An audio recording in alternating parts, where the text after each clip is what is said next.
তারা সবাই আমার অনুজ, কেউ আমার অগ্রজ না।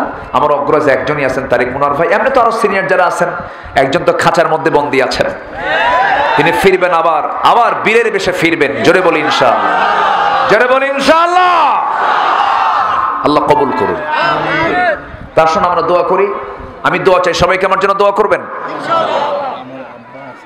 এখানে কবর, আহা, ও আচ্ছা, জি জি জি, আমার শিমুল, সরি আমি ভুলে গেছিলাম, আমার শিমুল ভাই তার আব্বা কই?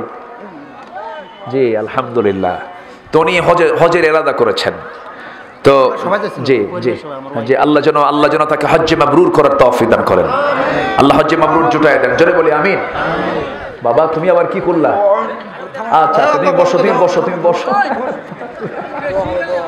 হঠাৎ করে হামলা করে না, সমস্যা নেই, খুব ভালো। ওরা চান্স নেয়, দেখে আমার দাম দিতে চায় না, আমি চান্স নেই, চান্স ওরাই কিন্তু ফার্স্ট হয়। বলি আলহামদুলিল্লাহ। সুস্থ সবল মানুষ খুঁজে পায় না আমারে, আর ও দেখেন না আমারে একদম মোলাকাত কইরা আমার সুমা খায় শেষ। ঠিক আছে না? আল্লাহ ওদেরকে সুযোগ দিয়ে দেয়, দেখবেন ওরা হাসরের ময়দানে সবার সামনে আছে, আল্লাহ ওদেরকে মাফ করে জান্নাত দিয়ে দিবে। পাগল তো হিসাব নাই, পাগলের কোনো হিসাব আছে নাকি? হিসাব নাই। এই জন্য আমরা কাউকে দুর্বল ভাববো না, কাউকে আমরা অবহেলা করবো না। কার মধ্যে কি আছে আল্লাহই জানেন। আসুন আমরা দোয়া করি। আমরা চাইবো কার কাছে? আল্লাহর কাছে। জি ভাই জান, আপনার জন্য দোয়া করতে হবে না? হ্যাঁ, আপনি দোয়া চাইলেন না তো? জি তাই, আলহামদুলিল্লাহ। জি আসুন, আমি দোয়া চাচ্ছি, সবাইকে আমার জন্য দোয়া করবেন। যে মাদ্রাসা হয়ে যাবে ইনশাল্লাহ। মাদ্রাসা ছাত্র কত এখন? 50-60। এই জমিটা কিনতে হবে, ব্যবস্থা হবে ইনশাআল্লাহ। জি জোরে বলি ইনশাআল্লাহ। এই গ্রামের বাড়ি কাদের? এই গ্রামে বাড়ি, এই গ্রামে কার বাড়ি? একটু হাত তোলেন তো দেখি। আচ্ছা হাত নামান। ও গ্রামের লোকগুলো কোথায়? চতুর্থ আসমান না পঞ্চম আসমানে? আচ্ছা বসেন, কাজে থাকুক। কাজে আর কত লোক আছে? থাকুক, এরপরও কিছু সমস্যা হয়ে গিয়েছে কি? ঠিক আছে না? আচ্ছা যাক, অনেক তারা কষ্ট করেছেন, অ্যারেঞ্জ করেছেন, অনেকে ব্যস্ত আছে। জি ছোট্ট গ্রাম তো মনে হয় না? গ্রাম বড়। কত লোকের বসবাস? 1300-1400 মানুষ। আচ্ছা 1500 বর্ডার 3000 মানুষের বসবাস হবে। তো যাক সমস্যা নেই, তারা মাহফিলে এসেছেন, কিছু আসছেন, তো অনেকে ব্যস্ত আছেন, আসতে পারেন নাই। যারা এসেছে বলি আলহামদুলিল্লাহ। নামাজের মতো করে বসি। এখানে মনোযোগের পর মুখে আজান হবে, নামাজ হবে। আমি আবার একটু চালাকি করে ফেলেছি, আমি আবার নামাজ পড়ে ফেলেছি। কেমন করে জানেন? মুসাফির হালতে জোহর আসর একসঙ্গে পড়া যায়, আমি জমা করে ফেলেছি। আবার ভাববেন না হুজুর নামাজ না পড়ে দৌড় মারলেন। এরপর একটা ওয়াজ আছে, আবার ওয়াজ শুরু করলে মাগরিব হয়ে যাবে, আবার নামাজ কাজা হয়ে যাবে। বসেন, আমরা আল্লাহর কাছে চাবো, আল্লাহর কাছে প্রার্থনা করবো। আল্লাহুম্মা আমিন। রব্বানা যালামনা أنفسنا وإن لم تغفر لنا وترحمنا لنكونن من الخاسرين। আল্লাহ তাআলা মিষ্টি বিকেল গধূলি বেলা হাজারো মুসলমান নরনারীকে নিয়ে তোমার কালাম থেকে কিছু কথা বলেছি। গুনার বোঝা মাথায় নিয়ে কাঙ্গাল ফিকারির মতো দুটো হাত পেতে আছি। আল্লাহ গুনার দিকে নজর দিও না, বান্দা মনে করে সব গুনাহগুলোকে মাফ করে দাও।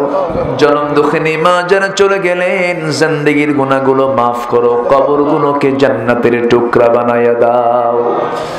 আব্বা আম্মার জন্য তুমি আল্লাহ দোয়া শিখিয়ে দিয়েছো, দিল থেকে মন থেকে আব্বা আম্মার জন্য সবাই বলুন রব্বিরহামহুমা কামা রব্বায়ানি সগীরা। রব্বিরহামহুমা কামা রব্বায়ানি সগীরা। ও আল্লাহ, বিশেষ করে মাহফিলের আয়োজন যারা করলেন, শোনার জন্য যারা আসলেন, বিনিময়ে কিয়ামতের কঠিন ময়দান যেদিন কেউ কাউকে চিনবে না, এমনকি মা সন্তানকে পর্যন্ত স্বীকার করে বসবে, সেই কঠিন মুসিবতের দিনে মাহফিল সবার জন্য নাজাতের মাধ্যম বানায় দিও আল্লাহ। আল্লাহ তাআলা এই মাদ্রাসাকে কবুল করো, শিক্ষক ছাত্রদেরকে কবুল করে নাও। আমার বাম পাশে যুবক মানুষ, তুমি তার খেদমতকে কবুল করে নাও। শিমুল ভাই তার বাবার জন্য দোয়া চেয়েছেন, তুমি তার নেক মাকসুদকে কবুল করে নাও। সন্তান দুইটা আছে বড়, তাদেরকে সুলতানুল আরিফিন বানায় নাও। এই দুনিয়ার জীবন সংসার ছেড়ে সব চলে যাব, কিন্তু আখিরাতের পাথেয় সংগ্রহ করার তৌফিকটা দিয়ে দিও। আয় আল্লাহ তাআলা, যারা যারা দান করেছেন সবার দানকে তুমি আল্লাহ কবুল করে নাও। আয় আল্লাহ তাআলা, তোমার বান্দাগুলো কিনা তুলেছি, গোটা দুনিয়া জুড়ে মুসলমানদের পায়ের তলায় মাটি নাই। মুসলমানদের জন্য একটা ওমর তুমি আল্লাহ পাঠায়া দাও, একজন আবু বকর তুমি আল্লাহ পাঠায়া দাও। সকল ফিতনা থেকে মুসলমানদেরকে তুমি আল্লাহ বাঁচাইয়া দাও। কোন দিন দুনিয়া থেকে বিদায় হব জানি না, ডান হাতে আমলনামা না আসা পর্যন্ত আমাদের কবরে নিও না।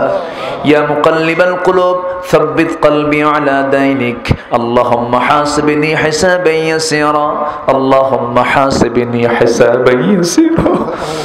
আল্লাহ, কোন দিন দুনিয়া থেকে বিদায় হব জানি না। আমার আশেপাশে কত মাইয়াত শুয়ে আছে কবরবাসী রে, আমিও একদিন কবরে যাব, কবর আমাকে ডাকতেছে। যেদিন ডাক দিয়ে নিয়ে যাবে, কিন্তু কি আমাকে পিছনে ডেকে আর আমাকে ফিরে পাবে না রে। সে অন্তিম মুহূর্ত কোন দিন আসবে জানি না, তবে যেদিন মরব টান মেরে ঘর থেকে বের করে দেবে, জীবনের শেষ গোসলটা হয়ে যাবে রে। স্ত্রী ভয়ে কাছে আসবে না, সন্তানগুলো আর কোনো কথা বলবে না, আমাকে গোসল করাইয়া দেবে রে। গোসল করাইয়া নিয়া জানাজাটা পরাইয়া দেবে, কাপড় চোপড় সব খুলে নিয়ে সেলাইবিহীন কাপড় পরাইয়া দেবে, কবরে শোয়া দেবে। মাথার চুলগুলো 24 ঘন্টায় খসে খসে পড়বে। 3 দিন যাবে না, চামড়াগুলো গলে গলে পোকার পেটের খাবার হবে। 7 দিন যাবে না, পেটের নাড়ি ভুঁড়ি সব চোখ মুখ কান নাক দিয়ে বের হবে। মাত্র 3 মাসের ব্যবধান, গোটা দেহ খুঁজে দেখা যাবে কয়েকটা হাড় ছাড়া কিচ্ছু নাই রে আল্লাহ। এই জীবন আল্লাহ আল্লাহ তোমার সামনে যখন হাজিরা দেওয়ার সময় চলে আসবে, মেহেরবানি করে ডান হাতে আমলনামা নিয়ে যাওয়ার তৌফিকটা দিয়ে দিও। মওতের সময় জবানে জারি করে দিও, লা ইলাহা ইল্লাল্লাহু মুহাম্মাদুর রাসূলুল্লাহ। আসসালামু আলাইকুম ওয়া রাহমাতুল্লাহি ওয়া বারাকাতুহু।